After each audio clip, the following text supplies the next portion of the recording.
Let us continue our discussion on paper 2.2 unit 4, and we are in fourth unit, and we have been discussing about the process of problem solving in community work or problem solving process in community work.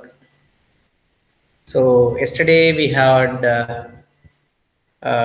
overview understanding or a general background of this paper, this unit, problem solving process, and in which we have learned that uh,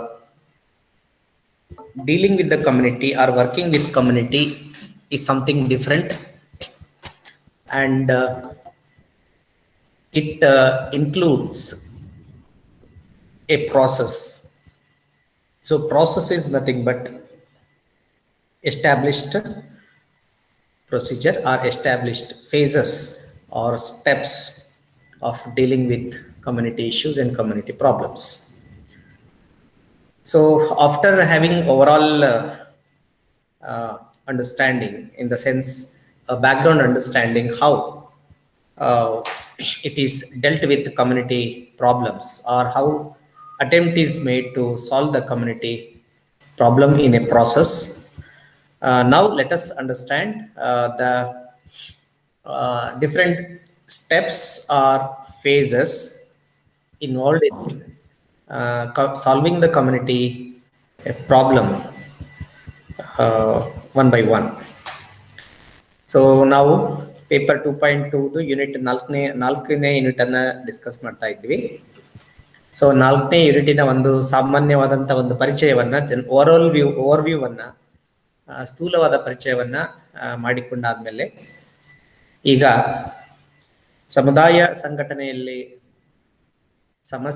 ಸಮುದಾಯದ ಸಮಸ್ಯೆಗಳನ್ನ ನಿವಾರಿಸುವ ಒಂದು ಪ್ರಕ್ರಿಯೆಯಲ್ಲಿ ಅಡಗಿರುವ ಹಂತಗಳನ್ನ ಒಂದೊಂದಾಗಿ ತಿಳ್ಕೊಳ್ಳಿಕ್ಕೆ ನಾವು ಪ್ರಯತ್ನಿಸೋಣ. ಸೊ ಸಮುದಾಯ ಸಂಘಟನೆಯ ಒಂದು ಪ್ರಕ್ರಿಯೆಯಲ್ಲಿ, ಸಮುದಾಯದ ಸಮಸ್ಯೆಯನ್ನ ನಿವಾರಿಸುವ ಪ್ರಕ್ರಿಯೆಯಲ್ಲಿ ಮೊಟ್ಟ ಮೊದಲ ಒಂದು ವೈಜ್ಞಾನಿಕ ಹಂತ study of community or community study ಆಗಿರುತ್ತೆ. ಸೊ ಯಾವ ಸಮುದಾಯದಲ್ಲಿ ನಾವು ಕಾರ್ಯನಿರ್ವಹಿಸ್ತಾ ಇದ್ದೀವಿ, ಯಾವ ಸಮುದಾಯದ ಸಮಸ್ಯೆಗಳನ್ನು ನಿವಾರಿಸಬೇಕಿದೆ, ಆ ಸಮುದಾಯದ ಒಂದು ಅಧ್ಯಯನವನ್ನ ಮಾಡುವಂಥದ್ದು ಸಮುದಾಯದ ಸಮಸ್ಯೆ ನಿವಾರಣಾ ಪ್ರಕ್ರಿಯೆಯ ಮೊದಲ ಹಂತವಾಗಿರ್ತದೆ. ಸೊ ಸಮುದಾಯದ ಒಂದು ಅಧ್ಯಯನ ಅಥವಾ ವೈಜ್ಞಾನಿಕವಾದಂಥ ಅಧ್ಯಯನ ಮಾಡುವಂಥದ್ದು ಸಮುದಾಯದ ಸಮಸ್ಯೆಯ ಪ್ರಕ್ರಿಯೆಯ ಮೊದಲನೇ ಒಂದು ಹಂತ ಅಥವಾ ಮೊದಲನೇ ಭಾಗವಾಗಿರುತ್ತೆ. ಸೊ ಅದ್ರ ಒಳಗಡೆ ಏನೇನಾಗಿರುತ್ತೆ ಅಂದ್ರೆ, first entry point of the community. So ನಾವು ಕಮ್ಯುನಿಟಿ ಆರ್ಗನೈಸೇಷನ್ ಪೇಪರ್ದ ವಿವಿಧ ಚಾಪ್ಟರ್ಸ್ಗಳಲ್ಲಿ ಹಲವಾರು ಸಂದರ್ಭಗಳಲ್ಲಿ ಈ ಎಂಟ್ರಿ ಪಾಯಿಂಟ್ ಬಗ್ಗೆ ಪದೇ ಪದೇ ಇದ್ರ ಬಗ್ಗೆ ಪ್ರಸ್ತಾಪವನ್ನ ಮಾಡ್ತಾ ಇರ್ತೇವೆ. So entry point of the community ಅಂತಂದ್ರೆ ಯಾವುದೋ ಸಮುದಾಯವನ್ನ ಪ್ರವೇಶಿಸುವಂಥದ್ದು. ಸೊ ಸಮುದಾಯದ ಅಧ್ಯಯನ ಮಾಡುವುದು ಸಮುದಾಯದ ಸಮಸ್ಯೆಯನ್ನ ನಿವಾರಿಸುವ ಅಥವಾ ಸಮುದಾಯ ಸಂಘಟನೆಯ ಒಂದು ಪ್ರಕ್ರಿಯೆಯ ಮೊದಲನೇ ಹಂತವಾಗಿದ್ದಾಗ, ಆ ಮೊದಲನೇ ಹಂತ ಭಾಗವಾಗಿ ಸಮುದಾಯದ ಅಧ್ಯಯನ ಮೊದಲನೇ ಹಂತ, ಅದರ ಭಾಗವಾಗಿ ಅದರ ಉಪ ಚಟುವಟಿಕೆ ಅಥವಾ ಉಪ ಆಕ್ಟಿವಿಟಿ ಮಾಡುವಂಥದ್ದು ಏನು ಅಂದ್ರೆ entering the point or entry point. So ಸಮುದಾಯವನ್ನ ಪ್ರವೇಶಿಸುವಂಥದ್ದು. ಸೊ ಸಮುದಾಯದ ಪ್ರವೇಶಿಸುವುದು ಅಂತಂದ್ರೆ, ನಾವು ಯಾವುದೇ ಒಂದು ಹೊಸ ಸಮುದಾಯಕ್ಕೆ, ಪರಿಚಯವಿಲ್ಲದ ಸಮುದಾಯಕ್ಕೆ ಹೋದಾಗ ನಾವು ಆ ಸಮುದಾಯದ ಯಾರ ಮೂಲಕ ಸಮುದಾಯವನ್ನ ಪ್ರವೇಶಿಸ್ತೇವೆ ಅನ್ನುವಂಥದ್ದು. ಸಾಮಾನ್ಯವಾಗಿ ಗ್ರಾಮ ಪಂಚಾಯಿತಿಯ ಅಧ್ಯಕ್ಷರ ಮೂಲಕನೋ, ಗ್ರಾಮ ಪಂಚಾಯಿತಿಯ ಸದಸ್ಯರ ಮೂಲಕನೋ, ಅಥವಾ ಅಂಗನವಾಡಿ ಕಾರ್ಯಕರ್ತೆಯರ ಮೂಲಕನೋ, ಅಥವಾ ಆರೋಗ್ಯ ಕಾರ್ಯಕರ್ತೆಯರ ಮೂಲಕನೋ, ಅಥವಾ ಸ್ಥಳೀಯ ನಾಯಕರ ಮೂಲಕವೋ ಅಥವಾ ಶಾಲೆಯ ಶಿಕ್ಷಕರ ಮೂಲಕವೋ ಶಾಲೆಯ ಮುಖ್ಯೋಪಾಧ್ಯಾಯರ ಮೂಲಕವೋ ಹೀಗೆ ಗ್ರಾಮದ ಅಥವಾ ಸಮುದಾಯದ ಪ್ರಮುಖರು ಯಾರಿರ್ತಾರೆ, ಗಣ್ಯ ವ್ಯಕ್ತಿಗಳು ಯಾರಿರ್ತಾರೆ, ಅವರ ಮೂಲಕ ಅವರಿಗೆ ಭೇಟಿ ನೀಡುವುದರ ಮೂಲಕ ನಾವು ಒಂದು ಸಮುದಾಯವನ್ನು ಪ್ರವೇಶಿಸ್ತೇವೆ. ಸೊ ಸಮುದಾಯದ ಅಧ್ಯಯನದ ಉಪಭಾಗವಾಗಿ ಸಮುದಾಯವನ್ನ ಹೇಗೆ ಪ್ರವೇಶಿಸ್ತೇವೆ ಅನ್ನೋದು ಕೂಡ ಇಲ್ಲಿ ಮುಖ್ಯವಾಗಿರುತ್ತದೆ. ಸಮುದಾಯದ ಅಧ್ಯಯನದ ಸಂದರ್ಭದಲ್ಲಿ ಸಮುದಾಯದ ಪ್ರವೇಶಿಸಿದ ನಂತರ ಎರಡನೇ ಉಪ ಅಂಶ ಏನು ಅಂತಂದ್ರೆ ಅಂಡರ್ಸ್ಟ್ಯಾಂಡಿಂಗ್ ಅಬೌಟ್ ಕಮ್ಯುನಿಟಿ ಡೆಮೋಗ್ರಫಿ. ಸಮುದಾಯದ ಜನಸಂಖ್ಯೆಯ ಗುಣಲಕ್ಷಣಗಳನ್ನ ತಿಳಿದುಕೊಳ್ಳುವುದು. ಒಂದು ಸಮುದಾಯದ ಆಳವಾದಂಥ ಅಧ್ಯಯನ ಮಾಡಬೇಕಾದ್ರೆ ನಮಗೆ ಆ ಸಮುದಾಯದಲ್ಲಿನ ಜನಸಂಖ್ಯೆಯ ಒಂದು ಪ್ರಮುಖವಾದಂಥ ಗುಣಲಕ್ಷಣಗಳು, ಅಂಕಿ ಸಂಖ್ಯೆಗಳು ತಿಳಿದಾಗ ನಮಗೆ ಒಂದು ಆ ಸಮುದಾಯದ ಚಿತ್ರಣ ಸಿಗಲಿಕ್ಕೆ ಸಾಧ್ಯ ಆಗ್ತದೆ. ಸೊ ಕಮ್ಯುನಿಟಿ ಡೆಮೋಗ್ರಫಿ ಅಂತಂದ್ರೆ ಸಮುದಾಯದಲ್ಲಿನ ಜನಸಂಖ್ಯೆ ಮತ್ತು ಜನಸಂಖ್ಯೆಗೆ ಸಂಬಂಧಿಸಿದ ವಿವರಗಳನ್ನ ಸಮುದಾಯ ಸಂಘಟಕನಾದಂಥವನು ಮೊದಲನೇ ಹಂತದಲ್ಲಿ ಪಡ್ಕೊಳ್ಳುವಂಥದ್ದು. ಸೊ ಜನಸಂಖ್ಯೆ ಎಂದಾಗ ಆ ಒಂದು ಸಮುದಾಯದಲ್ಲಿ ಒಟ್ಟು ಕುಟುಂಬಗಳೆಷ್ಟಿದ್ದಾವೆ ಅನ್ನುವಂಥದ್ದು ತಿಳ್ಕೊಳ್ಳೋದು ಮುಖ್ಯ ಆಗ್ತದೆ. ಮತ್ತು ಒಟ್ಟು ಜನಸಂಖ್ಯೆ ಎಷ್ಟು ಅನ್ನುವಂಥದ್ದನ್ನು ತಿಳ್ಕೊಬೇಕಾಗ್ತದೆ. ಒಟ್ಟು ಎಷ್ಟು ಮನೆಗಳಿದ್ದಾವೆ ಹಾಗೂ ಒಟ್ಟು ಎಷ್ಟು ಜನರು ಒಂದು ಸಮುದಾಯದಲ್ಲಿ ಇದ್ದಾರೆ ಅನ್ನೋದನ್ನ ತಿಳ್ಕೊಂಡಾಗ ನಮಗೆ ಆ ಸಮುದಾಯದ ಜನಸಂಖ್ಯೆಯ ಆಧಾರದ ಮೇಲೆ ಅದು ತುಂಬ ದೊಡ್ಡ ಸಮುದಾಯನೋ, ಮಧ್ಯಮ ಗಾತ್ರದ ಸಮುದಾಯನೋ ಅಥವಾ ಚಿಕ್ಕ ಗಾತ್ರದ ಸಮುದಾಯನೋ ಅನ್ನೋ ಒಂದು ತಿಳುವಳಿಕೆ ಬರಲಿಕ್ಕೆ ಅದು ಉಪಯೋಗವಾಗ್ತದೆ, ಅನುಕೂಲವಾಗ್ತದೆ. ಅದರ ಜೊತೆಗೆ ಈ ಜನಸಂಖ್ಯೆಯ ಗುಣಲಕ್ಷಣಗಳನ್ನು ತಿಳ್ಕೊಳ್ಳೋ ಸಂದರ್ಭದಲ್ಲಿ ಕೇವಲ ಎಷ್ಟು ಮನೆಗಳಿದ್ದಾವೆ ಹಾಗೂ ಎಷ್ಟು ಜನಸಂಖ್ಯೆ ಇದೆ ಅನ್ನೋದರ ಜೊತೆಗೇನೆ ಆ ಒಟ್ಟು ಜನಸಂಖ್ಯೆಯಲ್ಲಿ ಮಹಿಳೆಯರೆಷ್ಟು, ಪುರುಷರೆಷ್ಟು, ಮಕ್ಕಳೆಷ್ಟು, ಮಕ್ಕಳೊಳಗಡೆ ಗಂಡು ಮಕ್ಕಳೆಷ್ಟು, ಹೆಣ್ಣು ಮಕ್ಕಳೆಷ್ಟು, ಹಾಗೂ ಆ ಒಟ್ಟು ಕುಟುಂಬಗಳಲ್ಲಿ ಎಷ್ಟು ಕುಟುಂಬಗಳು ಬಡತನ ರೇಖೆಗಿಂತ ಕೆಳಗಡೆ ವಾಸಿಸ್ತಾ ಇದ್ದಾವೆ, ಎಷ್ಟು ಕುಟುಂಬಗಳು ಬಡತನ ರೇಖೆಗಿಂತ ಮೇಲೆ ಇದ್ದಾವೆ ಅನ್ನುವಂಥದ್ದಾಗಿರ್ಬೋದು. ಧರ್ಮ ಆಧಾರಿತ ವರ್ಗೀಕರಣವನ್ನ ತಿಳ್ಕೊಳ್ಳಿಕ್ಕೆ ಪ್ರಯತ್ನಿಸುವಂಥದ್ದು. ಒಟ್ಟು ಕುಟುಂಬಗಳಲ್ಲಿ ಅಥವಾ ಒಟ್ಟು ಜನಸಂಖ್ಯೆಯಲ್ಲಿ ಎಷ್ಟು ಜನಸಂಖ್ಯೆ ಯಾವ ಧರ್ಮಕ್ಕೆ ಸಂಬಂಧಪಟ್ಟಿರುವಂಥದ್ದು ಮತ್ತು ಯಾವ ಧರ್ಮದ ಜನಸಂಖ್ಯೆ ಹೆಚ್ಚಿದೆ ಅನ್ನುವಂಥದ್ದು. ಅದೇ ರೀತಿ ವಿವಿಧ ಜಾತಿವಾರು ಜನಸಂಖ್ಯೆಯನ್ನ ಕೂಡ ತಿಳ್ಕೊಳ್ಳಿಕ್ಕೆ ಪ್ರಯತ್ನಿಸುವಂಥದ್ದು. ಯಾವ ಜಾತಿಯ ಜನಸಂಖ್ಯೆ ಅಥವಾ ಮನೆಗಳು ಹೆಚ್ಚಿದಾವೆ, ಯಾವ ಧರ್ಮದ ಜನಸಂಖ್ಯೆ ಅಥವಾ ಮನೆಗಳು ಹೆಚ್ಚಿದಾವೆ, ಅದು ಆ ಸಮುದಾಯದ ಪ್ರಭಾವ ಶಕ್ತಿಯ ರಚನೆಗೆ ಅದು ತಳಹದಿಯಾಗಿರ್ತದೆ. ಅದು ಪ್ರಭಾವ ಶಕ್ತಿಯ ಒಂದು ಚಲನಾತ್ಮಕತೆಯನ್ನ ಸಹ ತಿಳ್ಕೊಳ್ಳಿಕ್ಕೆ ನಮಗೆ ಕಮ್ಯುನಿಟಿ ಡೆಮೋಗ್ರಫಿ, ಒಂದು ಸಮುದಾಯದ ಜನಸಂಖ್ಯೆ ಅಂಕಿ ಸಂಖ್ಯೆಗಳು ನಮಗೆ ಉಪಯುಕ್ತವಾಗ್ತದೆ. ಅದರ ಜೊತೆಗೆ ನೆಕ್ಸ್ಟ್ ದ ಸೋಷಿಯಲ್ ಲೈಫ್, ಸಮುದಾಯದಲ್ಲಿನ ಸಾಮಾಜಿಕ ಜೀವನ ಹೇಗೆ ಇದೆ. ಸೊ ಸಾಮಾಜಿಕ ಜೀವನ ಅಂತಂದ್ರೆ ಸಮುದಾಯದಲ್ಲಿ ಕುಟುಂಬಗಳು ಮತ್ತು ವಿವಿಧ ಸಂಘ ಸಂಸ್ಥೆಗಳು ಮತ್ತು ಪ್ರಾಥಮಿಕ ಮತ್ತು ಮಾಧ್ಯಮಿಕ ಸಮೂಹಗಳು, ಅಲ್ಲಿರುವಂತಹ ಒಂದು ಸಂಸ್ಕೃತಿ, ನಂಬಿಕೆಗಳು, ಇನ್ನಿತರೆ ಸಾಮಾಜಿಕ ಮತ್ತು ಸಾಂಸ್ಕೃತಿಕ ಅಂಶಗಳನ್ನು ನಾವು ತಿಳ್ಕೊಳ್ಳಿಕ್ಕೆ ಪ್ರಯತ್ನ ಮಾಡಿದಾಗ ಒಂದು ಸಮುದಾಯದ ಸಾಮಾಜಿಕ ಜೀವನ ಹೇಗೆ ಇದೆ ಅನ್ನೋದನ್ನ ಕೂಡ ನಮಗೆ ಸಮುದಾಯದ ಒಂದು ಒಟ್ಟಾರೆ ಅಧ್ಯಯನಕ್ಕೆ ಅದು ಪೂರಕವಾಗ್ತದೆ. ಸೊ ಸಾಮಾಜಿಕ ಜೀವನದಲ್ಲಿ ಸಮುದಾಯಗಳ ಜನರ ವೈವಾಹಿಕ ಸ್ಥಿತಿಗತಿಯನ್ನ ಕೂಡ ತಿಳ್ಕೊಳ್ಳೋದಾಗ್ಬೋದು. ಜಾತಿಗಳು ಮತ್ತು ಜಾತಿವಾರು ವರ್ಗೀಕರಣವನ್ನು ತಿಳ್ಕೊಳ್ಳೋದು ಕೂಡ ಸಾಮಾಜಿಕ ಜೀವನದ ಭಾಗವಾಗಬಹುದು. ಧರ್ಮ ಮತ್ತು ಧರ್ಮದ ಆಧಾರಿತ ವರ್ಗೀಕರಣ ಕೂಡ ಸಾಮಾಜಿಕ ಜೀವನವನ್ನು ತಿಳ್ಕೊಳ್ಳೋದಾಗಿರ್ಬೋದು. ಮತ್ತು ಸಮುದಾಯದಲ್ಲಿ ಇರುವಂತ ಸಾಮಾಜಿಕ ಸಂಸ್ಥೆಗಳೇನಿದಾವೆ, ಗುಂಪುಗಳಾಗ್ಬೋದು, ಸಂಸ್ಥೆಗಳೇನಿದಾವೆ, ಅವುಗಳನ್ನು ಕೂಡ ತಿಳ್ಕೊಳ್ಳುವಂಥದ್ದು ನಮಗೆ ಸಮುದಾಯದ ಅಧ್ಯಯನದ ಭಾಗವಾಗಿ ನಮಗೆ ಉಪಯೋಗವಾಗ್ತದೆ. ಕಮ್ಯುನಿಟಿ ಸ್ಟಡಿಯ ಭಾಗವಾಗಿ, ಸಮುದಾಯದ ಅಧ್ಯಯನದ ಭಾಗವಾಗಿ ಮತ್ತೆ ಇಂಪಾರ್ಟೆಂಟ್ ನಮಗೇನಾಗುತ್ತಂದ್ರೆ understanding the economy of the community and livelihood options of the community. ಸಮುದಾಯದಲ್ಲಿನ ಆರ್ಥಿಕತೆ ಅಥವಾ ಆರ್ಥಿಕ ಸ್ಥಿತಿಗತಿ ಹೇಗೆ ಇದೆ ಮತ್ತು ಆ ಸಮುದಾಯದಲ್ಲಿನ ಜನರು ಹಾಗೂ ಕುಟುಂಬಗಳು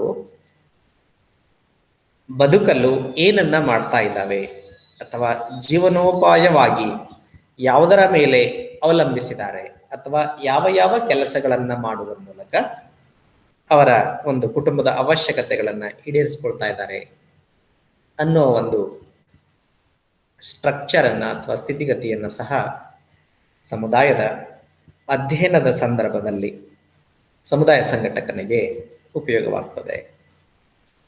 ಸೊ ಎಕಾನಮಿ ಅಂಡ್ ಲೈವ್ಲಿಹುಡ್ ಅನ್ನುವಂಥದ್ದು ಒಂದು ಸಮುದಾಯದಲ್ಲಿನ ಜನರ ಗುಣಮಟ್ಟದ ಜೀವನ ಹೇಗೆ ಇದೆ, ಅವರ ಒಂದು ಆರ್ಥಿಕ ಸ್ಥಿತಿಯ ಒಂದು ರಚನೆ ಹೇಗೆ ಇದೆ, ಒಟ್ಟು ಕುಟುಂಬಗಳಲ್ಲಿ ಶ್ರೀಮಂತ ಕುಟುಂಬಗಳೆಷ್ಟು, ಮಧ್ಯಮ ವರ್ಗದ ಕುಟುಂಬಗಳೆಷ್ಟು, ಬಡತನದಿಂದ ಬಳಲುತ್ತಿರುವಂತಹ ಕುಟುಂಬಗಳೆಷ್ಟು, ಕಡುಬಡವರಾದಂತಹ ಕುಟುಂಬಗಳೆಷ್ಟು, ಈ ತರದ ಒಂದು ಸ್ಥಿತಿಗತಿಯನ್ನು ತಿಳಿಯೋದು ಒಂದು ಕಡೆ ಆದರೆ, ಅಲ್ಲಿ ಸಮುದಾಯದ ಬಹಳಷ್ಟು ಜನ ಯಾವ ಯಾವ ಕೆಲಸಗಳನ್ನ ಮಾಡ್ತಾರೆ. ಗ್ರಾಮೀಣ ಸಮುದಾಯದ ಹಿನ್ನೆಲೆಯಲ್ಲಿ ಮಾತನಾಡೋದಾದ್ರೆ ಎಷ್ಟು ಕುಟುಂಬಗಳು ಕೃಷಿಯನ್ನು ಅವಲಂಬಿಸಿದೆ, ಅವರು ಮಾಡ್ತಾ ಇರುವಂತ ಕೃಷಿ ಬೆಳೆಗಳು ಯಾವುದು ಮತ್ತು ಕೃಷಿಗೆ ಅವಲಂಬಿತ ಚಟುವಟಿಕೆಗಳೇನೇನಿದ್ದಾವೆ, ಅದು ಹೈನುಗಾರಿಕೆ ಆಗ್ಬೋದು, ರೇಷ್ಮೆ ಹುಳು ಸಾಕಾಣಿಕೆ ಆಗ್ಬೋದು, ಕೋಳಿ ಸಾಕಾಣಿಕೆ ಆಗ್ಬೋದು, ಕುರಿ ಸಾಕಾಣಿಕೆ ಆಗ್ಬೋದು, ಮೀನು ಸಾಕಾಣಿಕೆ ಆಗ್ಬೋದು, ಹೀಗೆ ಅಲೈಡ್ ಆಕ್ಟಿವಿಟೀಸ್ ಅಂತ ಹೇಳ್ತೇನೆ, ಅಗ್ರಿಕಲ್ಚರ್ ಅಂಡ್ ಅಲೈಡ್ ಆಕ್ಟಿವಿಟೀಸ್ ಗಳೇನಿದೆ ಅಂತ ತಿಳ್ಕೊಳ್ಳುವಂಥದ್ದಾಗಿರ್ಬೋದು. ಆಮೇಲೆ ಇದನ್ನು ಬಿಟ್ಟು ಮತ್ತೆ ಬೇರೆ ಏನು ಕಸುಬುಗಳನ್ನ ಅಥವಾ ಕೆಲಸಗಳನ್ನ ಮಾಡ್ತಾ ಇದ್ದಾರೆ ಜನಗಳು, ಕುಟುಂಬಗಳು ಅನ್ನೋದನ್ನ ಸಮುದಾಯದ ಅಧ್ಯಯನದ ಸಂದರ್ಭದಲ್ಲಿ ನಾವು ತಿಳ್ಕೊಳ್ಳಿಕ್ಕೆ ಪ್ರಯತ್ನಿಸ್ತೇವೆ. ಸೊ ಇಲ್ಲಿ ಲೈವ್ಲಿಹುಡ್ ಕಾಂಟೆಕ್ಸ್ಟ್ ಅಲ್ಲಿ ನಾವು ಒಂದು ಅವರ ಮುಖ್ಯ ಕಸಬುಗಳೇನಿದ್ದಾವೆ, ಒಂದು ಸಮುದಾಯದಲ್ಲಿನ ಜನರ ಮುಖ್ಯ ಕಸಬುಗಳೇನಿದ್ದಾವೆ ಮತ್ತು ಉಪಕಸಬುಗಳೇನಿದ್ದಾವೆ ಮತ್ತು ಅವರ ಒಂದು ಆದಾಯ ಎಷ್ಟಿದೆ, ಆದಾಯದ ಒಂದು ಆಧಾರದ ಮೇಲೆ ಆರ್ಥಿಕ ಸ್ಥಿತಿಗತಿ ಹೇಗೆ ಇದೆ ಅನ್ನೋದನ್ನ ಸಹ ನಾವು ತಿಳ್ಕೊಳ್ಳೋದು ಮತ್ತು ಸಮುದಾಯದ ಅಧ್ಯಯನದ ಹಂತದ ಪರಿವಿಡಿಯಲ್ಲಿ ಬರುವಂಥದ್ದಾಗಿದೆ. ನೆಕ್ಸ್ಟ್, ಸಮುದಾಯದ ಅಧ್ಯಯನದ ಸಂದರ್ಭದಲ್ಲಿ ಸಮುದಾಯದಲ್ಲಿ ಉಪಲಬ್ಧವಿರುವಂತ ಸಂಪನ್ಮೂಲಗಳ ತಿಳಿದುಕೊಳ್ಳುವುದು ಅಥವಾ ಅಧ್ಯಯನ ಮಾಡುವುದು ಸಹ ಇದರ ಒಂದು ಭಾಗವಾಗಿರ್ತದೆ. ಸೊ ಈಗಾಗಲೇ ನಾವು ಸಂಪನ್ಮೂಲ ಅಂದ್ರೆ ಏನು ಅಂತ ತಿಳ್ಕೊಂಡಿದ್ದೇವೆ. ಸಂಪನ್ಮೂಲ ಅಂದ್ರೆ ಮಾನವ ಸಂಪನ್ಮೂಲ ಆಗ್ಬಹುದು, ಸಂಪನ್ಮೂಲ ಅಂದ್ರೆ ನೈಸರ್ಗಿಕ ಸಂಪನ್ಮೂಲಗಳಾಗಬಹುದು, ಸಂಪನ್ಮೂಲ ಅಂತಂದ್ರೆ ಇನ್ನಿತರೆ ವಸ್ತು ಅಥವಾ ಪರಿಕರಗಳಾಗಬಹುದು, ಸಂಪನ್ಮೂಲ ಅಂದ್ರೆ ಉಪಲಬ್ಧವಿರುವಂತಹ ಕಾರ್ಯಕ್ರಮಗಳು, ಯೋಜನೆಗಳಾಗಬಹುದು, ಸಂಪನ್ಮೂಲ ಅಂದ್ರೆ ಬಂಡವಾಳ ಆಗಬಹುದು. ಸೊ ಒಂದು ಸಮುದಾಯದಲ್ಲಿ ಮುಖ್ಯವಾಗಿ ಮಾನವ ಸಂಪನ್ಮೂಲ. ಮಾನವ ಸಂಪನ್ಮೂಲ ಅಂದರೆ ಎಷ್ಟು ದುಡಿಯುವ ಜನರಿದ್ದಾರೆ, ಎಷ್ಟು ಜನ ಸ್ಕಿಲ್ಡ್ ವರ್ಕರ್ಸ್ ಇದ್ದಾರೆ, ಕೌಶಲ್ಯವನ್ನು ಹೊಂದಿರುವಂಥ ಕಾರ್ಮಿಕರು ಎಷ್ಟಿದ್ದಾರೆ, ಜನರು ಎಷ್ಟಿದ್ದಾರೆ, ಎಷ್ಟು ಜನ ಅನುಭವಿಸ್ತಾರಿದ್ದಾರೆ ಬೇರೆ ಬೇರೆ ಕ್ಷೇತ್ರದಲ್ಲಿ, ವಿಶೇಷ ಜ್ಞಾನ ವಿಶೇಷ ಕೌಶಲ್ಯ ಇರುವಂಥವ್ರು ಯಾರ್ಯಾರಿದ್ದಾರೆ ಅನ್ನೋದನ್ನು ತಿಳ್ಕೊಳ್ಳುವಂಥದ್ದು ಕೂಡ ಸಮುದಾಯದ ಅಧ್ಯಯನದ ಭಾಗವಾಗಿರ್ತದೆ. ಒಂದು ಸಮುದಾಯದ ಒಳಗಿನ ಸದಸ್ಯರು ಪರಿಣಿತರಿದ್ದರೆ, ಅನುಭವಿಸ್ತರಿದ್ದರೆ, ಜ್ಞಾನಿಗಳಿದ್ದಾರೆ ಮತ್ತು ನಿರ್ದಿಷ್ಟ ಕೌಶಲ್ಯವನ್ನು ಹೊಂದಿದ್ದಾರೆ, ಅವರ ಆ ಥರದ ಒಂದು ಮಾನವ ಸಂಪನ್ಮೂಲ ಅಥವಾ ವ್ಯಕ್ತಿಗಳ ಒಂದು ಅಧ್ಯಯನ ಮತ್ತು ಅವರ ಬಗ್ಗೆ ತಿಳಿದಿರುವಿಕೆ ಸಮುದಾಯ ಸಂಘಟಕನಿಗೆ ಮುಖ್ಯವಾಗ್ತದೆ. ಯಾಕೆಂದರೆ ಸಮುದಾಯ ಒಳತಿಗಾಗಿ ಸಂಘಟಕನಾದನು ಅವರ ಒಂದು ಸಹಕಾರವನ್ನು ಪಡಿಲಿಕ್ಕೆ ಸಾಧ್ಯ ಆಗ್ತದೆ. ಅದರ ಜೊತೆಗೆ ಸಮುದಾಯದಲ್ಲಿ ಇನ್ನಿತರೆ ಸಂಪನ್ಮೂಲಗಳು ಏನೇನಿದ್ದಾವೆ, ವಿಶೇಷವಾಗಿ ನೈಸರ್ಗಿಕವಾಗಿ ಉಪಲಬ್ಧವಿರುವಂಥ ಸಂಪನ್ಮೂಲಗಳು, ಅದು ನೀರಾಗಬಹುದು, ಖನಿಜಗಳಾಗಬಹುದು, ಅಥವಾ ಯಾವ ಪ್ರಕಾರದ ಫಲವತ್ತಾದ ಮಣ್ಣು ಇದೆ ಅನ್ನೋದಾಗಬಹುದು, ಅಥವಾ ಇನ್ನಿತರೆ ಸಂಪನ್ಮೂಲಗಳಾಗಬಹುದು. ಸೊ ಇವುಗಳ ಒಂದು ಉಪಲಬ್ಧತೆಯ ಕುರಿತು ಸಹ ಸಮುದಾಯ ಸಂಘಟಕ ಸಮುದಾಯದ ಅಧ್ಯಯನ ಸಂದರ್ಭದಲ್ಲಿ ತಿಳ್ಕೊಳ್ಬೇಕಾಗ್ತದೆ. ಸೊ ಈ ತಿಳುವಳಿಕೆಯಿಂದ ನಮಗೆ ಸಮುದಾಯ ಸಂಘಟಕನಿಗೆ ಯಾವ ಸಂಪನ್ಮೂಲವನ್ನು ಸ್ಥಳೀಯವಾಗಿ ಉಪಲಬ್ಧವಿರುವ ಯಾವ ಸಂಪನ್ಮೂಲವನ್ನು ನಾವು ಸಮುದಾಯದ ಒಳತಿಗಾಗಿ ಒಳ್ಳೆಯದಕ್ಕಾಗಿ ಬಳಸಿಕೊಳ್ಳಬಹುದು ಅನ್ನೋದಕ್ಕೆ ಈ ಸಂಪನ್ಮೂಲಗಳ ಬಗ್ಗೆ ತಿಳಿಯುವಂಥದ್ದು ನಮಗೆ ಮುಖ್ಯವಾಗ್ತದೆ. ಸಮುದಾಯದ ಅಧ್ಯಯನದ ಹಂತ, ಮೊದಲನೇ ಹಂತದಲ್ಲಿ ಇನ್ನೊಂದು ಉಪ ಅಂಶ ಏನು ಅಂತಂದ್ರೆ ಸಮುದಾಯದಲ್ಲಿರುವಂಥ ಪೊಲಿಟಿಕಲ್ ಡೈನಾಮಿಕ್ಸ್ ಅನ್ನು ತಿಳ್ಕೊಳ್ಳುವಂಥದ್ದು. ಪೊಲಿಟಿಕಲ್ ಡೈನಾಮಿಕ್ಸ್ ಅಂದ್ರೆ ರಾಜಕೀಯ ಚಲನಾತ್ಮಕತೆಯನ್ನು ತಿಳಿದುಕೊಳ್ಳುವಂಥದ್ದು. ಇದು ಕೂಡ ಸಮುದಾಯದ ಅಧ್ಯಯನದಲ್ಲಿ ಬಹಳಷ್ಟು ಮುಖ್ಯವಾದಂಥ ಅಂಶವಾಗಿರುತ್ತೆ. ಸೊ ರಾಜಕೀಯ ಚಲನಾತ್ಮಕತೆ ಅಂತಂದ್ರೆ ಮುಖ್ಯವಾಗಿ ನಾವು ನಿರ್ವಹಿಸುತ್ತಿರುವ ಸಮುದಾಯದಲ್ಲಿ ಯಾವ ಯಾವ ರಾಜಕೀಯ ಪಕ್ಷಗಳು ಇದ್ದಾವೆ, ಅಧಿಕಾರದಲ್ಲಿರುವಂಥ ರಾಜಕೀಯ ಪಕ್ಷ ಯಾವುದು, ವಿರೋಧ ಪಕ್ಷ ಸ್ಥಾನದಲ್ಲಿರುವಂಥ ರಾಜಕೀಯ ಪಕ್ಷ ಯಾವುದು, ಮತ್ತು ಇನ್ನಿತರೆ ರಾಜಕೀಯ ಪಕ್ಷಗಳಾವು. ಪ್ರತಿ ಸಮುದಾಯದಲ್ಲಿ ನಾವು ಈ ತರದ ಒಂದು ಗುಂಪುಗಳನ್ನು ನೋಡ್ತೀವಿ. ಅಧಿಕಾರದಲ್ಲಿರುವಂಥ ರಾಜಕೀಯ ಪಕ್ಷವನ್ನ ಬೆಂಬಲಿಸುವಂತ ಜನರಿರ್ತಾರೆ, ವಿರೋಧ ಪಕ್ಷವನ್ನ ಬೆಂಬಲಿಸುವಂತ ಜನರಿರ್ತಾರೆ, ಮತ್ತು ಇನ್ನಿತರೆ ರಾಜಕೀಯ ಪಕ್ಷಗಳನ್ನ ಬೆಂಬಲಿಸುವಂತ ಜನಗಳು ಕೂಡ ಇರ್ತಾರೆ. ಸೊ ಸಮುದಾಯ ಸಂಘಟಕನಾದಂಥವನು ಅಲ್ಲಿರುವಂತ ಡಾಮಿನೆಂಟ್ ಪೊಲಿಟಿಕಲ್ ಪಾರ್ಟಿ ಯಾವುದು, ಪ್ರಬಲವಾದಂಥ ರಾಜಕೀಯ ಪಕ್ಷ ಅಥವಾ ರಾಜಕೀಯ ಕಾರ್ಯಕರ್ತರ ಗುಂಪು ಯಾವುದು, ಅಧಿಕಾರದಲ್ಲಿರುವಂಥ ರಾಜಕೀಯ ಗುಂಪು ಯಾವುದು, ವಿರೋಧದಲ್ಲಿರುವಂಥ ರಾಜಕೀಯ ಗುಂಪು ಯಾವುದು, ಮತ್ತು ಈ ವಿವಿಧ ರಾಜಕೀಯ ಪಕ್ಷಗಳ ಮುಖಂಡರುಗಳ ಮಧ್ಯದ ಚಲನಾತ್ಮಕತೆಯ ಬಗ್ಗೆನೂ ಸಹ ಸಮುದಾಯ ಸಂಘಟಕನಿಗೆ ಗೊತ್ತಿರಬೇಕು. ಕೆಲವೊಮ್ಮೆ ಒಂದು ಪಕ್ಷದ ನಾಯಕರಿಗೆ ಅಥವಾ ಒಂದು ಪಕ್ಷದ ಸದಸ್ಯರಿಗೆ ಇನ್ನೊಂದು ಪಕ್ಷದ ಸದಸ್ಯರಿಗೆ ಆಗ್ತಾ ಇರೋದಿಲ್ಲ, ವೈರತ್ವ ಇನ್ನಿತರೆ ಮತ್ತಿತರ ಡೈನಾಮಿಕ್ಸ್ಗಳು ಇರ್ತವೆ. ಸೊ ಅಂಥದ್ದನ್ನ ಸಮುದಾಯ ಸಂಘಟಕನಾದಂಥವನು ಸಮುದಾಯದಲ್ಲಿ ಇರುವಂತ ಈ ರಾಜಕೀಯ ಚಲನಾತ್ಮಕತೆಗಳೇನಿದ್ದಾವೆ ಅವುಗಳ ಒಂದು ಸ್ಪಷ್ಟ ಚಿತ್ರಣವನ್ನ ಹೊಂದುವುದು ಬಹಳ ಬಹಳ ಮುಖ್ಯ ಆಗ್ತದೆ. ಯಾಕಂತಂದ್ರೆ ವಿವಿಧ ರಾಜಕೀಯ ಪಕ್ಷಗಳು, ರಾಜಕೀಯ ಪಕ್ಷದ ಕಾರ್ಯಕರ್ತರು, ರಾಜಕೀಯ ಪಕ್ಷಗಳ ಮುಖಂಡರು ಒಂದು ಸಮುದಾಯದ ಪ್ರಭಾವ ಶಕ್ತಿಯ ಘಟಕವಾಗ್ತಾರೆ. ಒಂದು ಸಮುದಾಯದಲ್ಲಿ ಏನ್ ಮಾಡಬೇಕು, ಏನ್ ಮಾಡಬಾರ್ದು, ಸಮುದಾಯಕ್ಕೆ ಸಂಬಂಧಿಸಿದ ತೀರ್ಮಾನವನ್ನ ತೆಗೆದುಕೊಳ್ಳುವಲ್ಲಿ ಪ್ರಭಾವಿಸುವವರು ಯಾರಿದ್ದಾರಲ್ಲ, ಅದರಲ್ಲಿ ಇವರು ಕೂಡ ಮುಖ್ಯವಾಗ್ತಾರೆ.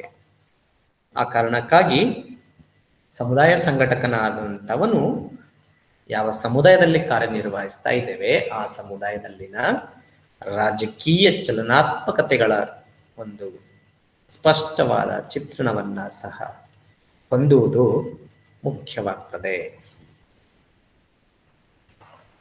ಅದಾದ್ಮೇಲೆ ಸಮುದಾಯ ಸಂಘಟಕನು ಸಮುದಾಯದ ಅಧ್ಯಯನದ ಸಂದರ್ಭದಲ್ಲಿ community organiser also attempts to understand the history of the community. ಪ್ರತಿಯೊಂದು ಸಮುದಾಯ ಅದರದ್ದೇ ಆದಂಥ ಇತಿಹಾಸವನ್ನ ಹೊಂದಿರುತ್ತೆ. ಅದು ನಗರ ಸಮುದಾಯನೇ ಆಗಿರ್ಬೋದು, ಗ್ರಾಮೀಣ ಸಮುದಾಯನೇ ಆಗಿರ್ಬೋದು, ಅಥವಾ ಗಿರಿಜನ ಸಮುದಾಯನೇ ಆಗಿರ್ಬೋದು. ನಾವು ಈ ವಿವಿಧ ಸಮುದಾಯಗಳ ಪ್ರಕಾರಗಳ ಬಗ್ಗೆ ಮತ್ತು ಆ ವಿವಿಧ ಸಮುದಾಯಗಳ ಪ್ರಕಾರ ಆಧಾರಿತ ಗುಣಲಕ್ಷಣಗಳ ಬಗ್ಗೆ ತಿಳ್ಕೊಳ್ಬೇಕಾದಾಗ ನಮ್ಗೆ ಗೊತ್ತಾಗಿರುವಂಥ ವಿಷಯ ಏನಂತಂದ್ರೆ, ಸಾಮಾನ್ಯವಾಗಿ ಸಮುದಾಯಗಳು ನಿರಂತರತೆಯನ್ನ ಹೊಂದಿರುತ್ತವೆ. Communities are permanent. ಇವತ್ತೊಂದು ಊರಲ್ಲಿ ಇದ್ದಿರೋದು 4 ವರ್ಷ ಬಿಟ್ಟು ಆ ಊರಲ್ಲಿ ಮಾಯ ಆಗೋದಿಲ್ಲ. ನಿನ್ನೆನೂ ಅಥವಾ 10 ವರ್ಷದಿಂದನೂ ಅಥವಾ 50 ವರ್ಷದಿಂದನೂ ಇದ್ದ ಊರು ಇವತ್ತು ಇದೆ, ಇನ್ನೊಂದು 50 ವರ್ಷ ಬಿಟ್ಟು ಆ ಊರು ಇರ್ತದೆ. ಸೊ ಹೀಗಾಗಿ ಸಮುದಾಯ ಸಂಘಟಕ ಒಂದು ಸಮುದಾಯದಲ್ಲಿ ಕೆಲಸ ಮಾಡಬೇಕಾದ್ರೆ ಆ ಸಮುದಾಯದ ಒಂದು ಇತಿಹಾಸವನ್ನ ತಿಳ್ಕೊಳ್ಬೇಕು. ಇತಿಹಾಸ ಅಂದಾಗ ಏನು? ಸಮುದಾಯದ ಹೆಸರು ಹೇಗೆ ಬಂದಿದೆ? ಪ್ರತಿಯೊಂದು ಸಮುದಾಯಕ್ಕೆ ಒಂದು ಹೆಸರಿರುತ್ತದೆ. ಆ ಹೆಸರಿನ ಹಿಂದೆ ಒಂದು ಹಿನ್ನೆಲೆ ಇರ್ತದೆ. ಸುಮ್ಮನೆ ಯಾವುದೇ ಹೆಸರು ಬಂದಿರಲ್ಲ. ಒಂದು ಹೆಸರಿದೆಯಾ ಸಮುದಾಯಕ್ಕೆ ಅಂದ್ರೆ ಆ ಹೆಸರು ಯಾಕೆ ಬಂತು, ಆ ಬರ್ಲಿಕ್ಕೆ ಕಾರಣ ಮತ್ತು ಸಂದರ್ಭ ಮತ್ತು ಏನೋ ಒಂದು ಪ್ರಸಂಗಗಳು ನಡೆದಿರ್ತದೆ. ಸೊ ಸಾಧ್ಯವಾದರೆ ಸಮುದಾಯ ಸಂಘಟಕ ಈ ತರದ ಒಂದು ಇತಿಹಾಸವನ್ನ ತಿಳ್ಕೊಳ್ಬೇಕು ಮತ್ತು ಸಮುದಾಯದ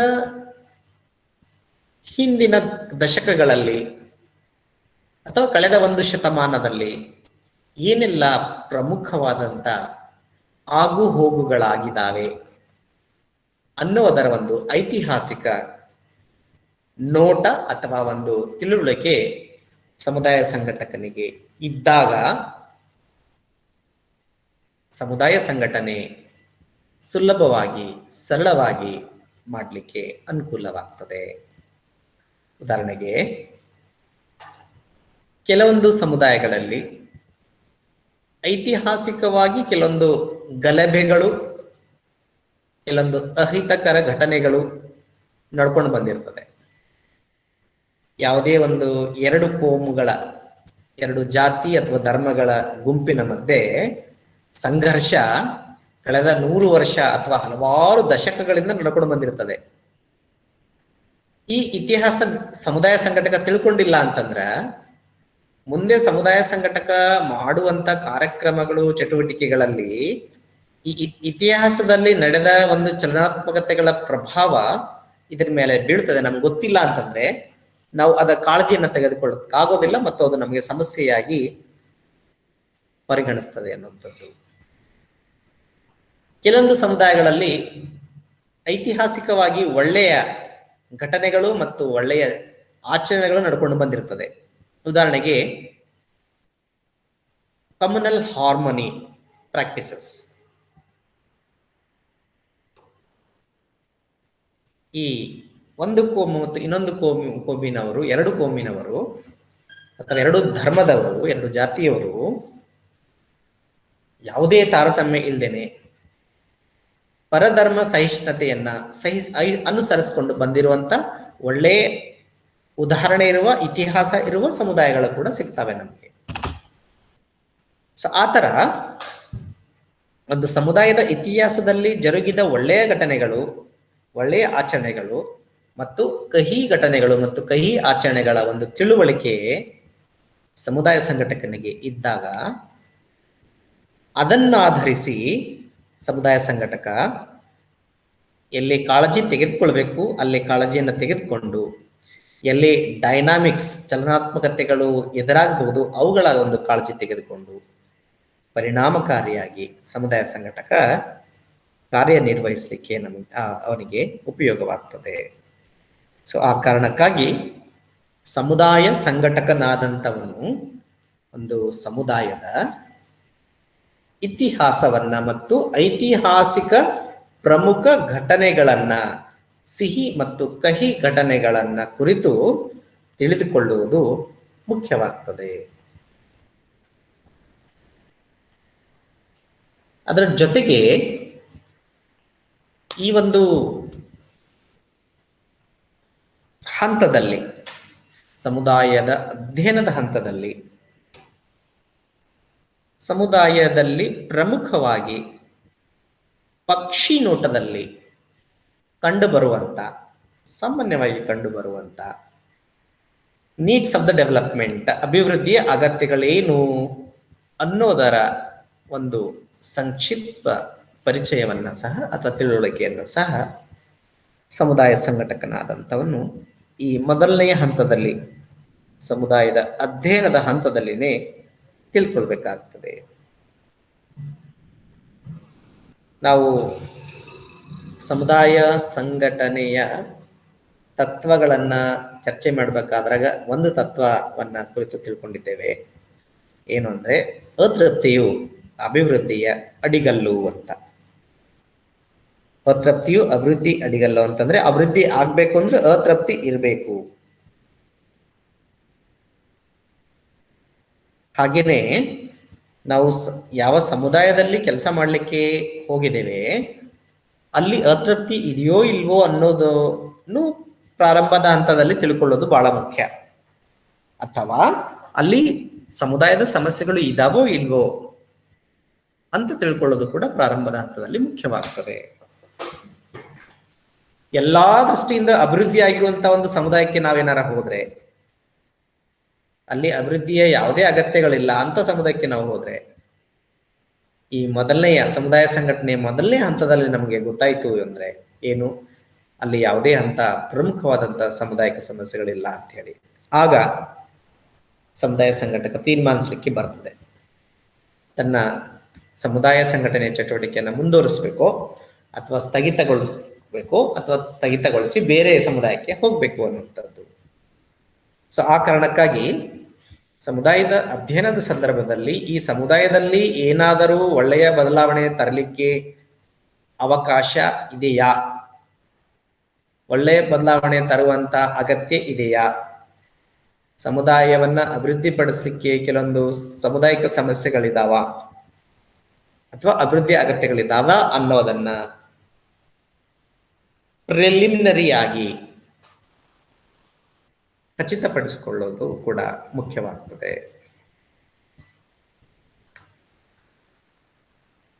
ಅದರ ಜೊತೆಗೆ ಸಮುದಾಯದ ಅಧ್ಯಯನದ ಸಂದರ್ಭದಲ್ಲಿ ಸಮುದಾಯ ಸಂಘಟಕ ಆ ಸಮುದಾಯದ ಸ್ಟೇಕ್ ಹೋಲ್ಡರ್ಸ್ ಅನ್ನೋ ಪದ ಬಳಸ್ತಾ ಇರ್ತೀವಿ ನಾವು. ಸ್ಟೇಕ್ ಹೋಲ್ಡರ್ಸ್ ಅಂತಂದ್ರೆ ಪಾಲುದಾರರು ಅಂತಂದ್ರೆ ಸಮುದಾಯ ಸಂಘಟನೆ ಅಥವಾ ಸಮುದಾಯದ ಅಭಿವೃದ್ಧಿಯ ಜವಾಬ್ದಾರಿ ಯಾರ್ಯಾರ ಮೇಲಿದೆ ಅನ್ನುವಂಥದ್ದು. ಸಮುದಾಯದ ಅಭಿವೃದ್ಧಿ ಜವಾಬ್ದಾರಿ ಸರ್ಕಾರದ ಮೇಲಿದೆ, ಸರ್ಕಾರೇತರ ಸಂಸ್ಥೆಗಳ ಮೇಲಿದೆ, ಹಾಗೂ ಬಹಳ ಬಹಳ ಪ್ರಮುಖವಾಗಿ ಸಮುದಾಯದವರ ಮೇಲೇನೇ ಇದೆ. ಸಮುದಾಯದವರ ಮೇಲೆ ಇದೆ ಅಂತ ಹೇಳಬೇಕಾದಾಗ ಸಮುದಾಯದಲ್ಲಿರುವಂಥ ವಿವಿಧ ಪ್ರಮುಖ ಗುಂಪುಗಳ ಮೇಲೆ ಇದೆ. ಸಮುದಾಯದಲ್ಲಿರುವಂಥ ಗಣ್ಯ ವ್ಯಕ್ತಿಗಳು, ಯುವಕರು, ಮಹಿಳೆಯರು, ಪುರುಷರು, ರೈತರು, ಇನ್ನೊಂದು ಮತ್ತೊಂದು, ಇವರೆಲ್ಲರೂ ಸಹ ಪಾಲುದಾರರಾಗ್ತಾರೆ. ಆದರೆ ಒಂದು ಸಮುದಾಯದಿಂದ ಇನ್ನೊಂದು ಸಮುದಾಯಕ್ಕೆ ಆ ಸಮುದಾಯದಲ್ಲಿರುವಂತ ಪಾಲುದಾರರ ರಚನೆ, ಸ್ಟ್ರಕ್ಚರ್ ಆಫ್ ಸ್ಟೇಕ್ ಹೋಲ್ಡರ್ಸ್ ಭಿನ್ನವಾಗ್ತದೆ. ಸೊ ಅದಕ್ಕಾಗಿ ಸಮುದಾಯ ಸಂಘಟಕನಾದವನು ಸಮುದಾಯ ಸಂಘಟನೆಯ ಪ್ರಕ್ರಿಯೆಯ ಮೊದಲ ಹಂತವಾದಂಥ ಸಮುದಾಯದ ಅಧ್ಯಯನದ ಸಂದರ್ಭದಲ್ಲಿನೇ ಆ ನಿರ್ದಿಷ್ಟ ಸಮುದಾಯದಲ್ಲಿ ಸಮುದಾಯದ ಅಭಿವೃದ್ಧಿಯ ಪಾಲುದಾರರಾರಿದ್ದಾರೆ ಎನ್ನುವುದನ್ನ ಕೂಡ ತಿಳ್ಕೊಳ್ಳೋದು ಮುಖ್ಯವಾಗ್ತದೆ. ಅದರ ಜೊತೆಗೆ ಇನ್ನೊಂದು ಬಹಳ ಪ್ರಮುಖವಾದಂಥ ಅಂಶ ಸಮುದಾಯದ ಅಧ್ಯಯನದ ಸಂದರ್ಭದಲ್ಲಿ ಯಾವುದು ಅಂತಂದ್ರೆ ಸಮುದಾಯದಲ್ಲಿನ ನಾಯಕತ್ವ. ಸಮುದಾಯದಲ್ಲಿ ಪ್ರಭಾವ ಶಕ್ತಿಯ ರಚನೆಗೆ ಅಥವಾ ಪ್ರಭಾವ ಶಕ್ತಿಯ ರಚನೆಯ ಘಟಕಗಳಲ್ಲಿ ಸ್ಥಳೀಯ ನಾಯಕತ್ವ ಕೂಡ ಅಷ್ಟೇ ಮುಖ್ಯ. ಸೊ ನಾಯಕರಲ್ಲಿ ಹಲವಾರು ಪ್ರಕಾರದ ನಾಯಕರು ನಾವು ನೋಡ್ತೇವೆ. ಧಾರ್ಮಿಕ ನಾಯಕರು ಬೇರೆ, ರಾಜಕೀಯ ನಾಯಕರು ಬೇರೆ, ತನ್ನಷ್ಟು ತಾನೇ ಹುಟ್ಕೊಂಡಿರುವಂತ ನಾಯಕರು ಬೇರೆ, ಸ್ವಾರ್ಥ ನಾಯಕರು ಬೇರೆ, ನಿಜವಾಗ್ಲೂ ಜನರಿಗೆ ಏನಾದರೂ ಮಾಡಬೇಕು ಅಂತೇಳಿ ನಾಯಕರಾದಂಥ ನಾಯಕರು ಬೇರೆ. ಹೀಗೆ ಸೊ ಸಮುದಾಯ ಸಂಘಟಕನಾದವನು ಸಮುದಾಯದ ಅಧ್ಯಯನದ ಸಂದರ್ಭದಲ್ಲಿನೇ ಸಮುದಾಯದಲ್ಲಿ ಇರುವಂತಹ ವಿವಿಧ ನಾಯಕರುಗಳಾರು. ನಾಯಕರು ಅಂತಂದ್ರೆ ಸಮುದಾಯದಲ್ಲಿ ತಮ್ಮ ಬೆಂಬಲಿಗರನ್ನ ಹೊಂದಿದಂಥವರು, ಅಥವಾ ಯಾರಾದ್ರೂ ಒಂದು ಮಾತು ಹೇಳಿದರೆ ಅವ್ರ ಮಾತನ್ನು ಸಮುದಾಯ ಕೇಳುವಂತ ಸಂದರ್ಭ ಇರುವಂಥದ್ದು. ಸೊ ಆ ಥರದ ನಾಯಕತ್ವವನ್ನ ಹೊಂದಿರುವಂತ ವಿವಿಧ ವ್ಯಕ್ತಿಗಳು ಯಾರು, ಅದು ಜಾತಿ ಆಧಾರಿತ ನಾಯಕರಾಗ್ಬೋದು, ಧರ್ಮ ಆಧಾರಿತ ನಾಯಕರಾಗ್ಬೋದು, ಪಂಗಡ ಆಧಾರಿತ ನಾಯಕರಾಗ್ಬೋದು, ರಾಜಕೀಯ ಪಕ್ಷದ ನಾಯಕರಾಗಿರ್ಬೋದು, ಸ್ವಯಂ ಸೇವಾ ಸಂಸ್ಥೆಯ ನಾಯಕರಾಗಿರ್ಬೋದು, ಮಹಿಳಾ ಸ್ವಸಹಾಯ ಸಂಘಗಳ ನಾಯಕರಾಗಿರ್ಬೋದು, ಯಾರೇ ಆಗಿರ್ಬೋದು. ಸಮುದಾಯದಲ್ಲಿ ಯಾವ ಒಂದು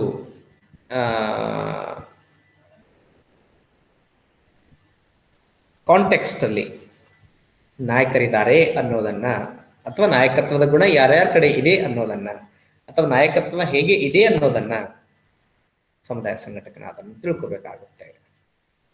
ಯಾಕಂದ್ರೆ ಸಮುದಾಯ ಸಂಘಟಕನು ಒಬ್ಬ ಹೊರಗಿನ ವ್ಯಕ್ತಿ ಅಥವಾ ಸದಸ್ಯನಾಗುವುದರಿಂದ ಸಮುದಾಯದ ಒಂದು ಕಾರ್ಯಕ್ರಮಗಳ ಅನುಷ್ಠಾನದಲ್ಲಿ ಸ್ಥಳೀಯ ನಾಯಕರ ಒಂದು ಸಹಕಾರ, ಸಹಯೋಗ ಅತಿ ಮುಖ್ಯವಾಗಿರುತ್ತದೆ. ಆ ಕಾರಣಕ್ಕಾಗಿ ಸಮುದಾಯ ಸಂಘಟಕನಾದವನು ಸಮುದಾಯದ ಅಧ್ಯಯನದ ಸಂದರ್ಭದಲ್ಲಿ ಸ್ಥಳೀಯವಾಗಿ ಉಪಲಬ್ಧವಿರುವ ನಾಯಕರುಗಳು ಯಾರ್ಯಾರು ಮತ್ತು ಯಾವ ತರದ ನಾಯಕರವರು ಇದ್ದಾರೆ ಅನ್ನೋದನ್ನ ಕೂಡ ಅಧ್ಯಯನ ಮಾಡುವಂಥದ್ದು, ತಿಳಿದುಕೊಳ್ಳುವಂಥದ್ದು ಇಲ್ಲಿ ಮುಖ್ಯವಾಗಿರ್ತದೆ. ಆಮೇಲೆ ಗ್ರಾಮ ಸಭೆ ಅನ್ನಂಥದ್ದು ಈ ಪ್ರಜಾಪ್ರಭುತ್ವ ವಿಕೇಂದ್ರೀಕರಣದ ಒಂದು ಸಂದರ್ಭದಲ್ಲಿ ಡೆಮೊಕ್ರೆಟಿಕ್ ಡಿಸೆಂಟ್ರಲೈಸೇಷನ್ ಅಂತ ನಾವೇನು ಹೇಳ್ತೀವಿ. ಸೊ ನಮ್ಮಲ್ಲಿ ಪಂಚಾಯಿತಿ ರಾಜ್ ವ್ಯವಸ್ಥೆ ಇದೆ, ಪಂಚಾಯಿತಿ ರಾಜ್ ಇನ್ಸ್ಟಿಟ್ಯೂಷನ್ಸ್ ಇದಾವೆ, ಪಂಚಾಯಿತಿ ರಾಜ್ ಸಂಸ್ಥೆಗಳಿದ್ದಾವೆ. ಸಂವಿಧಾನದ 73ನೇ ತಿದ್ದುಪಡಿಯ ನಂತರ ಸ್ಥಳೀಯ ಸರ್ಕಾರಗಳಿಗೆ ಮತ್ತು ವಿಶೇಷವಾಗಿ ಗ್ರಾಮ ಸಭೆಗೆ ಸಂವಿಧಾನಾತ್ಮಕ ಸ್ಥಾನವನ್ನ ನೀಡಲಾಗಿದೆ. ಯಾವುದೇ ಒಂದು ಕಾರ್ಯಕ್ರಮದ ಯೋಜನೆ ಸಂವಿಧಾನಾತ್ಮಕವಾಗಿ ಆಗ್ಬೇಕು ಅಂತಂದ್ರೆ ಒಂದು ಸಮುದಾಯದ ಗ್ರಾಮ ಸಭೆಯಲ್ಲಿ ಅದು ಅಪ್ರೂವ್ ಆಗಬೇಕು, ಒಪ್ಪಿಗೆಯನ್ನ ಪಡೆದುಕೊಳ್ಳಬೇಕು. ಸೊ ಗ್ರಾಮ ಸಭೆ ಸಮುದಾಯದಲ್ಲಿ ಇದು ಗ್ರಾಮ ಸಭೆ ಅನ್ನಂಥದ್ದು ಗಿರಿಜನ ಸಮುದಾಯ ಮತ್ತು ಗ್ರಾಮೀಣ ಸಮುದಾಯಕ್ಕೆ ಮಾತ್ರ ಸಂಬಂಧಪಟ್ಟಿರುವಂಥದ್ದು. ಹಳ್ಳಿಗಳಲ್ಲಿ ಮಾತ್ರ ಇದು ನಡೆಯುವಂಥದ್ದು, ಎಲ್ಲಿ ಗ್ರಾಮ ಪಂಚಾಯಿತಿಗಳಿದೆ ಅಲ್ಲಿ ಮಾತ್ರ ನಡೆಯುವಂಥದ್ದು. ಸೊ ಗ್ರಾಮ ಸಭೆ ಒಂದು ಸಮುದಾಯದಲ್ಲಿ ಹೇಗೆ ನಡೆಯುತ್ತದೆ? ವಾಸ್ತವಿಕವಾಗಿ ಒಂದು ಗ್ರಾಮ ಸಭೆ ಅಂತಂದ್ರೆ ಗ್ರಾಮದ ಎಲ್ಲಾ ಮತದಾರರನ್ನ ಸೇರಿಸಿಕೊಳ್ಳುವಂತಹ ಸೇರಿಸಿಕೊಂಡು ನಡೆಸುವಂತ ಒಂದು ಸಭೆ ಆಗಿರುತ್ತೆ. ಗ್ರಾಮ ಸಭೆ ಅಂತಂದ್ರೆ 18 ವರ್ಷ ಮೇಲ್ಪಟ್ಟಂತಹ ಎಲ್ಲಾ ಮತದಾರರು ಆ ಒಂದು ಸಭೆಯಲ್ಲಿ ಭಾಗವಹಿಸಬೇಕಾಗಿರ್ತದೆ. ಸೊ ಸಮುದಾಯದಲ್ಲಿರುವಂತ ಹಿಂದುಳಿದ ವರ್ಗದವರು, ಪರಿಶಿಷ್ಟ ಜಾತಿಯವರು, ಪರಿಶಿಷ್ಟ ಪಂಗಡದವರು, ಮಹಿಳೆಯರು, ಬಡವರು ಇವರೆಲ್ಲರೂ ಸಹ ಸಭೆಯಲ್ಲಿ ಭಾಗವಹಿಸ್ತಾ ಇದ್ದಾರಾ ಇಲ್ಲ ಅನ್ನುವಂಥದ್ದು. ಮತ್ತು ಗ್ರಾಮ ಸಭೆಯ ವಾಸ್ತವಿಕ ಉದ್ದೇಶಗಳೇನಿದೆ ಆ ಗ್ರಾಮ ಸಭೆಯ ವಾಸ್ತವಿಕ ಉದ್ದೇಶಗಳಂತೆಯೇ ಗ್ರಾಮ ಸಭೆಯು ನಡೀತಾ ಇದೆಯಾ? ಗ್ರಾಮ ಸಭೆ ತರ ಗ್ರಾಮ ಸಭೆ ಮಾಡೋದು ಬೇರೆ, ಗ್ರಾಮ ಸಭೆಯನ್ನ ಮಾಡೋದು ಬೇರೆ. ಗ್ರಾಮ ಸಭೆ ಅರ್ಥಬದ್ಧವಾಗಿ ಮೀನಿಂಗ್ಫುಲ್ ಆಗಿ ನಡೀತಾ ಇದೆಯೋ ಇಲ್ವೋ ಅನ್ನೋದನ್ನ ಕೂಡ ಸಮುದಾಯ ಸಂಘಟಕನಾದವನು ಅರ್ಥ ಮಾಡ್ಕೊಳ್ಬೇಕಾಗುತ್ತೆ. ಅದರ ಜೊತೆಗೆ ಈ ಸಮುದಾಯದ ಅಧ್ಯಯನದ ಸಂದರ್ಭದಲ್ಲಿ ಸಮುದಾಯ ಸಂಘಟಕ ಸಮುದಾಯದಲ್ಲಿರುವಂತಹ ಒಂದು power structure and its dynamics, ಸಮುದಾಯದಲ್ಲಿರುವಂತ ಪ್ರಭಾವಿ ಶಕ್ತಿಯ ಒಂದು ರಚನೆ ಮತ್ತು ಅದರ ಒಂದು ಚಲನಾತ್ಮಕತೆಗಳು ಕುರಿತು ಸಮುದಾಯದ ಅಧ್ಯಯನದ ಸಂದರ್ಭದಲ್ಲಿ ತಿಳ್ಕೊಳ್ಬೇಕಾಗ್ತದೆ. ಸೊ ಈಗಾಗಲೇ ನಾನು ಪ್ರಸ್ತಾಪಿಸಿದ ಹಾಗೆ ಪ್ರಭಾವ ಶಕ್ತಿಯ ರಚನೆಯ ಭಾಗವಾಗಿ ನಾವು ಶ್ರೀಮಂತರನ್ನ, ರಾಜಕೀಯ ಪಕ್ಷದ ಧುರೀಣರನ್ನ, ಗಣ್ಯ ವ್ಯಕ್ತಿಗಳನ್ನ, ಗ್ರಾಮ ಪಂಚಾಯತಿಯ ಅಧ್ಯಕ್ಷರು, ಉಪಾಧ್ಯಕ್ಷರು, ಸದಸ್ಯರನ್ನ, ಶಾಲೆಯ ಮುಖ್ಯೋಪಾಧ್ಯಾಯರು ಅಥವಾ ಶಿಕ್ಷಕರನ್ನ, ಅಂಗನವಾಡಿಯ ಕಾರ್ಯಕರ್ತೆಯರನ್ನ, ಆರೋಗ್ಯ ಕೇಂದ್ರದ ಸಿಬ್ಬಂದಿಗಳನ್ನ ನೋಡ್ತೇವೆ. ಸೊ ಈ ಪ್ರಭಾವ ಶಕ್ತಿ, ಇದರ ಜೊತೆಗೆ ಕೆಲವೊಂದು ಗುರುಗಳು, ಧರ್ಮ ಗುರುಗಳು ಅಂತ ನಾವೇನು ಹೇಳ್ತೇವೆ, ಆ ಥರದ ಧಾರ್ಮಿಕ ಗುರುಗಳು ಸಹ ಪ್ರಭಾವ ಶಕ್ತಿಯ ಒಂದು ಪ್ರಮುಖ ಭಾಗವಾಗಿರ್ತಾರೆ. ಸೊ ಹೀಗೆ ನಾವು ಯಾವ ಒಂದು ಸಮುದಾಯದಲ್ಲಿ ಕಾರ್ಯನಿರ್ವಹಿಸ್ತಾ ಇದ್ದೇವೆ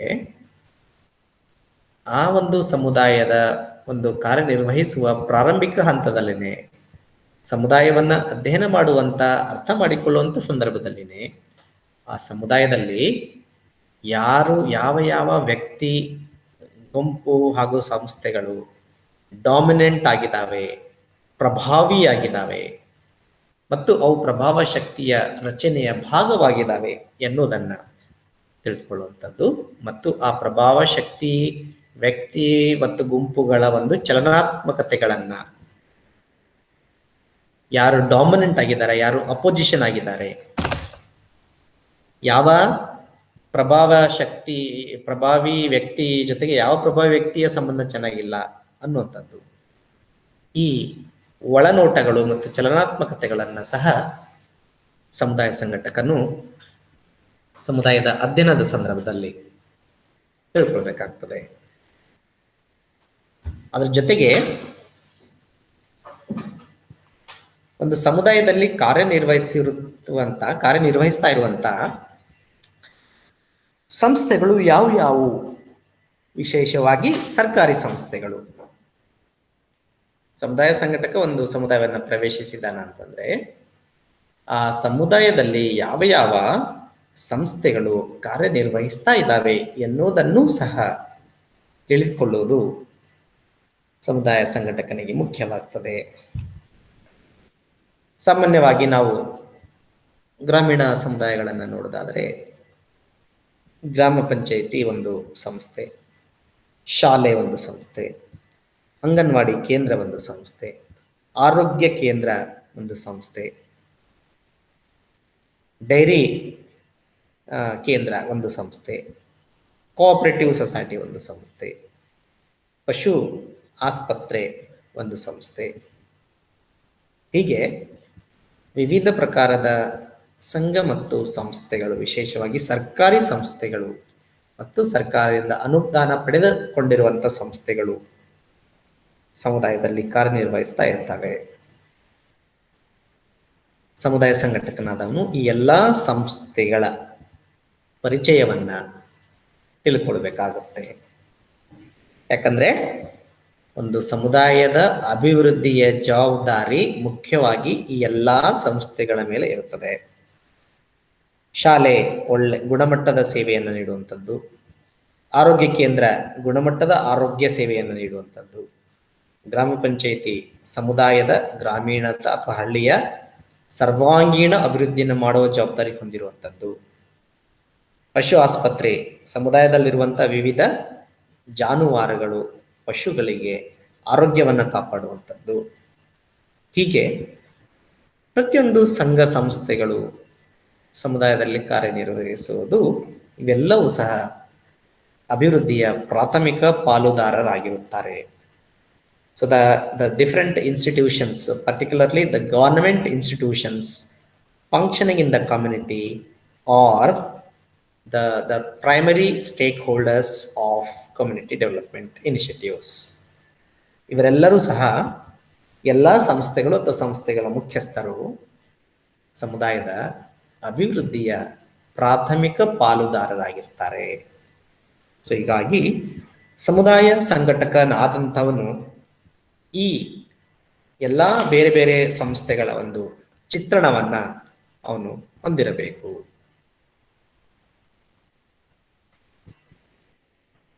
ಇದಾದ್ಮೇಲೆ ಎರಡನೇ ಹಂತಕ್ಕೆ ನಾವು ಹೋಗ್ಬೇಕಾಗತ್ತೆ.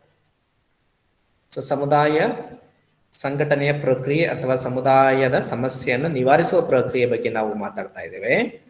ಅದರಲ್ಲಿ ಮೊದಲನೆಯ ಹಂತ ಯಾವುದು ಅಂತಂದ್ರೆ ಸಮುದಾಯದ ಅಧ್ಯಯನ. ಸೊ ಹಲವಾರು ವಿವಿಧ ಆಯಾಮಗಳಿಂದ ಸಮುದಾಯದ ಅಧ್ಯಯನ ಮಾಡಿದ ಮೇಲೆ ಮುಂದಿನ ಒಂದು ಹಂತ ಅಥವಾ ಎರಡನೇ ಹಂತ ಏನಾಗಿರ್ತದೆ ಅಂತಂದ್ರೆ ಐಡೆಂಟಿಫಿಕೇಶನ್ ಆಫ್ ಡೆವಲಪ್ಮೆಂಟ್ ನೀಡ್ಸ್. ಸಮುದಾಯದ ಅಭಿವೃದ್ಧಿ ಅಗತ್ಯಗಳ ಗುರುತಿಸುವಿಕೆ ಸಮುದಾಯ ಒಂದು ಸಮಸ್ಯೆಯ ನಿವಾರಣೆಯ ಎರಡನೇ ಪ್ರಮುಖವಾದಂತಹ ಹಂತವಾಗಿರುತ್ತದೆ. ಸೊ ಅಭಿವೃದ್ಧಿ ಅಗತ್ಯಗಳು ಮತ್ತು ಅದನ್ನು ಗುರುತಿಸುವ ಕುರಿತು ಈಗಾಗಲೇ ನಾವು ಹಿಂದಿನ ಕ್ಲಾಸುಗಳಲ್ಲಿ ಸಾಕಷ್ಟು ಸಲ ಚರ್ಚೆ ಮಾಡಿದ್ದೇವೆ. ಒಂದು ಸಮುದಾಯದ ಅಭಿವೃದ್ಧಿ ಅಗತ್ಯಗಳನ್ನ ವೈಜ್ಞಾನಿಕವಾಗಿ ಗುರುತಿಸಲಿಕ್ಕೆ ನಾವು ಸಹಭಾಗಿತ್ವ ದೃಷ್ಟಿಕೋನದ ತಂತ್ರಗಾರಿಕೆಗಳನ್ನು ಬಳಸಿಕೊಳ್ತೇವೆ. ಮುಖ್ಯವಾಗಿ ಗ್ರಾಮೀಣ ಸಹಭಾಗಿತ್ವ ಸಮೀಕ್ಷೆ ಮತ್ತು ಸೂಕ್ಷ್ಮ ನಿಯೋಜನೆಯ ತಂತ್ರಗಳನ್ನು ಬಳಸ್ತೇವೆ. ಈ ಸಹಭಾಗಿತ್ವ ದೃಷ್ಟಿಕೋನದ ಮೂಲಕ ಸಮುದಾಯದ ಜನರಿಂದಲೇ ಆ ಸಮುದಾಯದ ಅಭಿವೃದ್ಧಿಯ ಅಗತ್ಯಗಳನ್ನು ಅವರಿಂದಲೇ ಗುರುತಿಸಲುವಂತ ಒಂದು ತಂತ್ರಗಾರಿಕೆಗಳಿದಾಗಿರ್ತದೆ. ಸೊ ಈ ನಿಟ್ಟಿನಲ್ಲಿ ಏನೆಲ್ಲ ತಿಳ್ಕೋಬೇಕು ಅಂದ್ರೆ, ಒಂದು ಇನ್ಫ್ರಾಸ್ಟ್ರಕ್ಚರಲ್ ಅವೈಲಬಿಲಿಟಿ. ಸಮುದಾಯದಲ್ಲಿ ಏನೆಲ್ಲ ಮೂಲಭೂತ ಸೌಕರ್ಯಗಳಿದೆ ಮತ್ತು ಏನೇನು ಮೂಲಭೂತ ಸೌಕರ್ಯಗಳ ಅಗತ್ಯ ಇದೆ.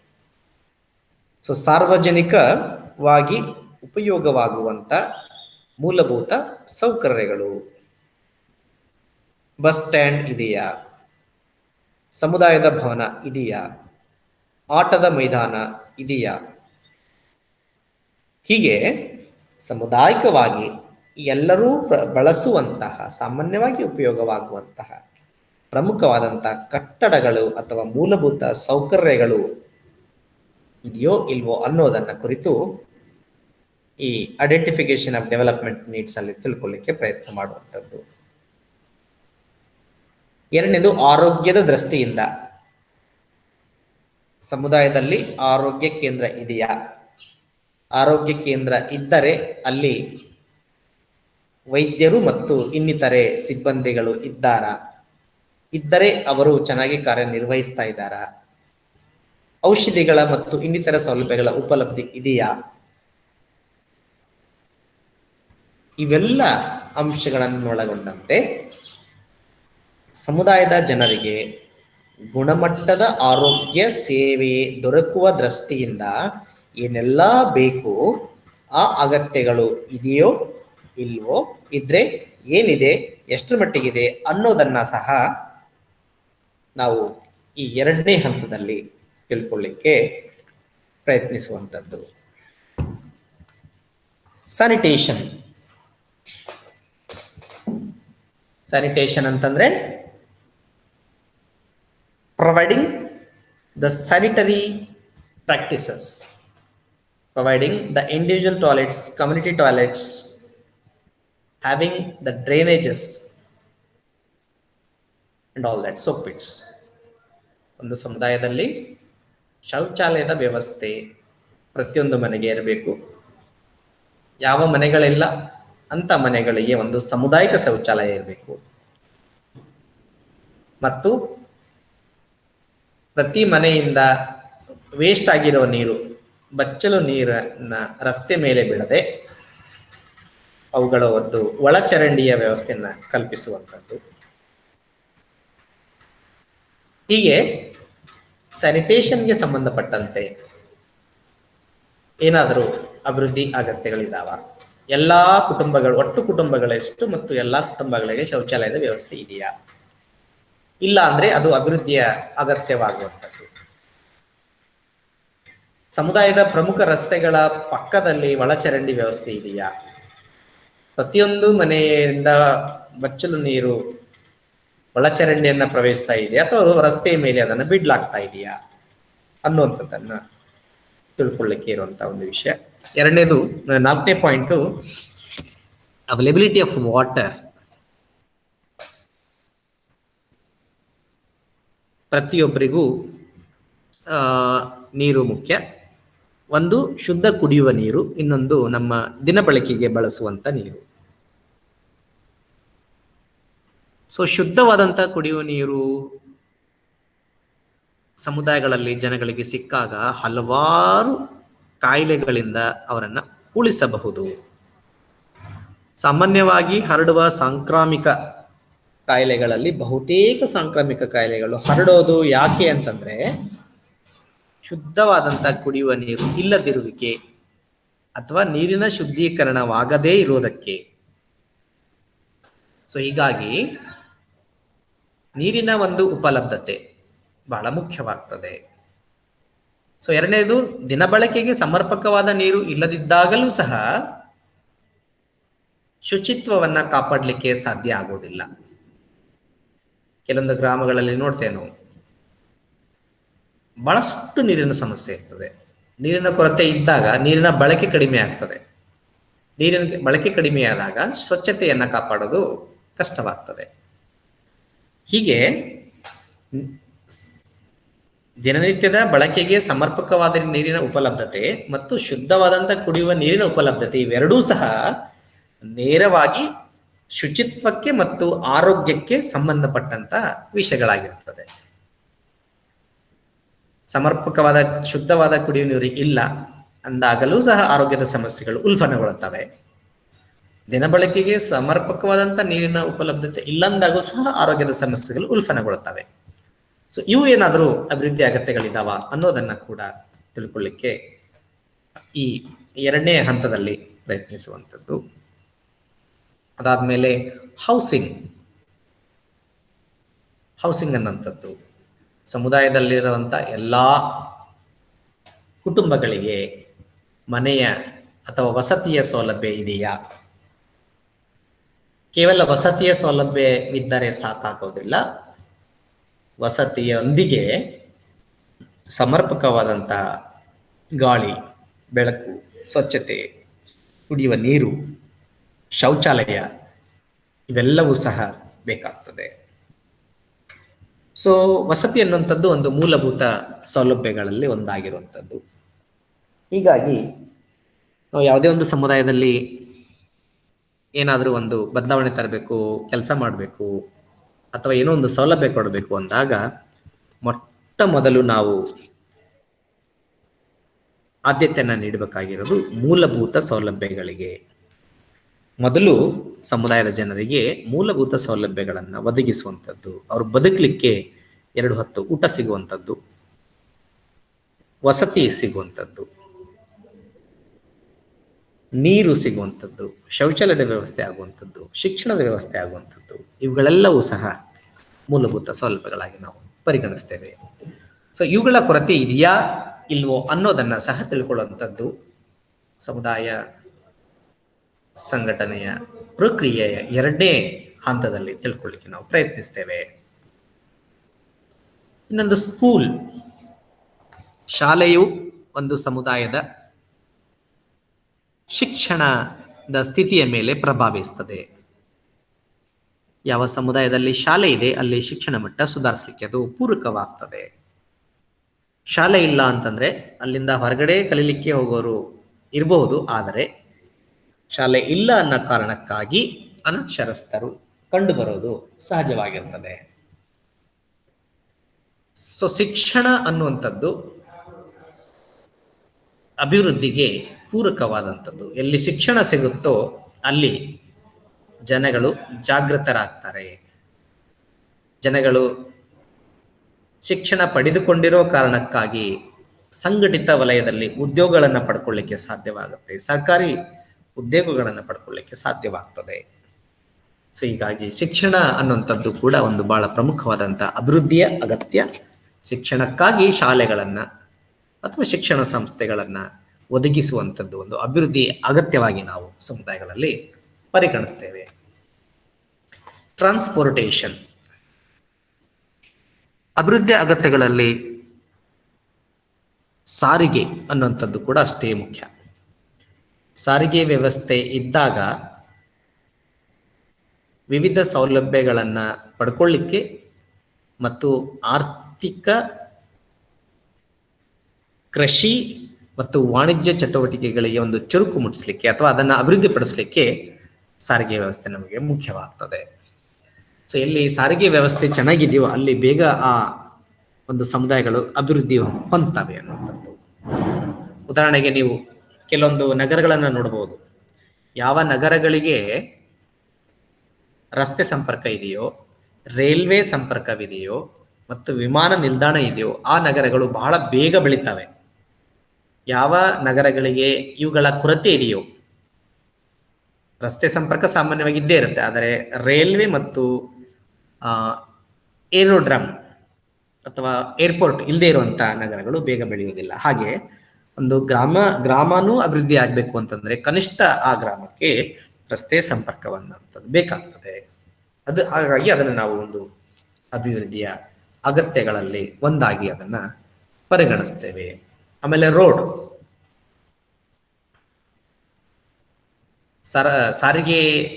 ಸಾರಿಗೆ ವ್ಯವಸ್ಥೆ ಆಗ್ಬೇಕು ಅಂತಂದ್ರೆ ರಸ್ತೆ ಮೊದಲು ಬೇಕು.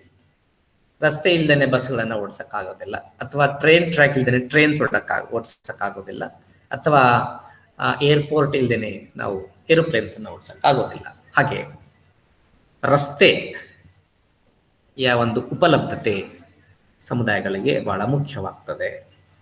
ರಸ್ತೆಗಳು ಇದ್ದಾಗ ಮಾತ್ರ ಸಾರಿಗೆ ಅನ್ನೋಂಥದ್ದನ್ನು ನಾವು ಹೊಂದಲಿಕ್ಕೆ ಅಲ್ಲಿ ಸಾಧ್ಯ ಆಗ್ತದೆ.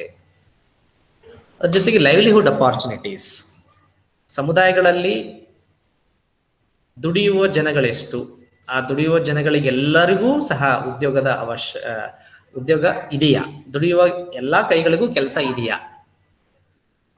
ದುಡಿಯುವ ಕೈಗಳಿಗೆ ಕೆಲಸ ಇಲ್ಲ ಅಂದಾಗ ಅಂತ ನಿರುದ್ಯೋಗಿಗಳಿಗೆ, ಅರೆ ಉದ್ಯೋಗಿಗಳಿಗೆ ಕೆಲಸವನ್ನ, ಸ್ವಯಂ ಉದ್ಯೋಗವನ್ನ ಅಥವಾ ಯಾವುದೇ ಒಂಥರದ ಉದ್ಯೋಗವನ್ನ ಒದಗಿಸಿಕೊಡುವಂಥದ್ದೂ ಸಹ ಅಭಿವೃದ್ಧಿಯ ಒಂದು ಅಗತ್ಯದ ಭಾಗವಾಗಿ ನಾವು ಪರಿಗಣಿಸ್ತೇವೆ. ಆಮೇಲೆ ಕಾಮನ್ ನೀಡ್ಸ್, ಸಮುದಾಯದಲ್ಲಿನ ಬಹುತೇಕ ಜನರಿಗೆ ಸಂಬಂಧಿಸಿದ ಸಾಮಾನ್ಯ ಅಗತ್ಯಗಳು, ಇವುಗಳನ್ನ ಬಿಟ್ಟು ಮೇಲಿನ 9 ಪಾಯಿಂಟ್ಸ್ಗಳಲ್ಲಿ ಬಿಟ್ಟು ಇನ್ನೇನು ಸಾಮಾನ್ಯ ಅಗತ್ಯಗಳಿದೆ ಅಂತಹ ಸಾಮಾನ್ಯ ಅಗತ್ಯಗಳನ್ನ ಕೂಡ ಅಭಿವೃದ್ಧಿಯ ಅಗತ್ಯಗಳನ್ನಾಗಿ ನಾವು ಪರಿಗಣಿಸಬಹುದು. ಉದಾಹರಣೆಗೆ ಯಾವುದೋ ಒಂದು ಓಣಿಯಲ್ಲಿ ಅಥವಾ ಏರಿಯಾದಲ್ಲಿ ವಿದ್ಯುತ್ ಶಕ್ತಿಯ ಸಮಸ್ಯೆ ಇರಬಹುದು, ಅಥವಾ ವಿದ್ಯುತ್ ಶಕ್ತಿ ಇದೆ ಆದ್ರೆ ಅದು ಯಾವಾಗ್ಲೂ ಸಂಪರ್ಕ ಇರೋದಿಲ್ಲ ಅನ್ನುವಂಥ ಸಮಸ್ಯೆ ಇರಬಹುದು. ಹೀಗೆ ಸಾಮಾನ್ಯವಾಗಿ ಇರುವಂತ ಸಮುದಾಯದ ಅಗತ್ಯಗಳನ್ನು ಸಹ ನಾವು ಅಭಿವೃದ್ಧಿಯ ಅಗತ್ಯಗಳನ್ನಾಗಿ ಪರಿಗಣಿಸ್ತೇವೆ. ಆಮೇಲೆ ಸ್ಪೆಸಿಫಿಕ್ ನೀಡ್ಸ್, ಸಮುದಾಯಗಳಲ್ಲಿ ಕೆಲವೊಂದು ವಿಶಿಷ್ಟ ಗುಂಪುಗಳನ್ನು ನೋಡ್ತೀವಿ ನಾವು. ಬಡವರು, ನಿರ್ಗತಿಕರು, ಅನಾಥರು, ಪರಿಶಿಷ್ಟ ಜಾತಿಯ ಜನಾಂಗದವರು, ಪರಿಶಿಷ್ಟ ಪಂಗಡದವರು, ಅಲೆಮಾರಿ ಜನಾಂಗದವರು, ಇಂತಹವರ ಒಂದು ವಿಶಿಷ್ಟ ಅಗತ್ಯಗಳು, ಅಭಿವೃದ್ಧಿ ಅಗತ್ಯಗಳಿದ್ದರೆ ಅವುಗಳನ್ನು ಸಹ ನಾವು ಅಭಿವೃದ್ಧಿಯ ಅಗತ್ಯಗಳನ್ನಾಗಿ ಪರಿಗಣಿಸ್ತೇವೆ. So needs of the weaker sections, ಸಮುದಾಯದ ಊನಶಕ್ತ ಭಾಗದ ಅಗತ್ಯಗಳು, ಮಕ್ಕಳ ಅಗತ್ಯಗಳಾಗ್ಬೋದು, ಮಹಿಳೆಯರ ಅಗತ್ಯಗಳು, ಅಂಗವಿಕಲರ ಅಗತ್ಯಗಳು, ವೃದ್ಧರ ಅಗತ್ಯಗಳು, ಇವರೆಲ್ಲರ ಅಗತ್ಯಗಳು ಸಹ ಸಮುದಾಯದ ಅಗತ್ಯಗಳಾಗಬಹುದು ಅನ್ನುವಂಥದ್ದು. ಸೊ ಇಷ್ಟೆಲ್ಲ ವಿವಿಧ ಪ್ರಕಾರದ ಅಭಿವೃದ್ಧಿ ಅಗತ್ಯಗಳನ್ನ ಸಮುದಾಯ ಸಂಘಟಕನಾದವನು ಸಮುದಾಯ ಸಂಘಟನೆಯ 2ನೇ ಹಂತದಲ್ಲಿ ತಿಳ್ಕೊಳ್ಳಿಕ್ಕೆ ಪ್ರಯತ್ನ ಮಾಡ್ತಾನೆ. So I stop here, shall continue.